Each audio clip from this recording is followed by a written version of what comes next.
মনে করি এটা নিউরোটক্সিন ভেনিমেস, এমনটা আমরা সকলেই জানি।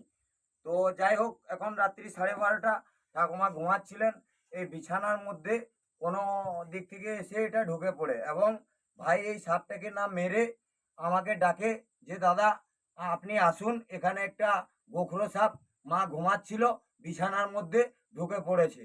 তো আমি কথাটা শুনে যাই হোক, রাত 12টা 12:30 যাই বাজুক, আমি থাকতে পারলাম না। ভাই এই দেখছো কিরকম করছে।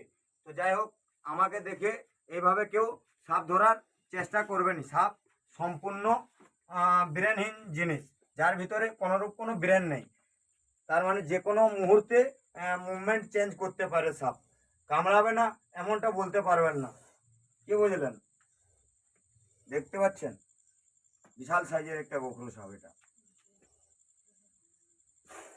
এটা খুব বিষাক্ত সাপ মনে হচ্ছে। হ্যাঁ।